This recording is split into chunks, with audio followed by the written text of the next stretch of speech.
হরে কৃষ্ণ মহারাজ, দণ্ডবোধ প্রণাম।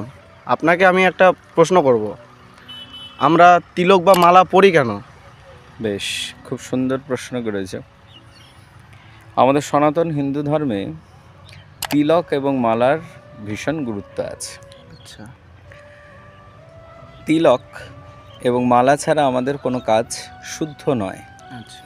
শাস্ত্র বলছেন, তুলসী মালা যার কণ্ঠদেশে নেই, যার কপালে তিলক নেই, তাকে দর্শন করলে সঙ্গে সঙ্গে শরীর অপবিত্র হয়ে যায়। আচ্ছা।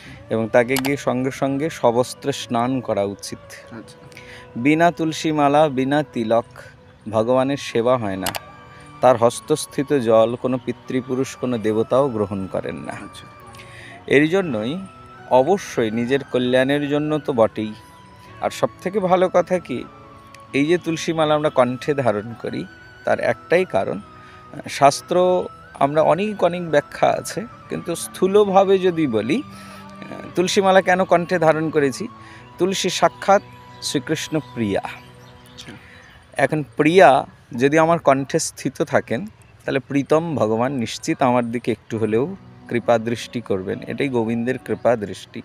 তার ফলে প্রতিনিয়ত ভগবানের কৃপা দৃষ্টি আমাদের উপর বর্ষিত হবে। আর ঊর্ধ্বপুণ্ড রেখা ভগবানের প্রিয়। এই তিলক মানে সাক্ষাৎ হরি মন্দির। বৈষ্ণব দ্বাদশ অঙ্গে তিলক ধারণ করেন, দ্বাদশ অঙ্গে ভগবানের মন্দির প্রতিষ্ঠা পূর্বক ভগবানকে প্রতিষ্ঠা করেন।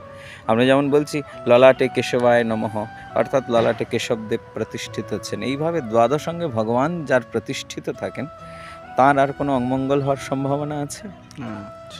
তিনি নিশ্চিত মঙ্গল প্রাপ্তি করেন। আর এই মঙ্গল প্রাপ্তির জন্য প্রতিনিয়ত তিলক এবং মালা ধারণ অবশ্য কর্তব্য। হরে কৃষ্ণ। হরি বল।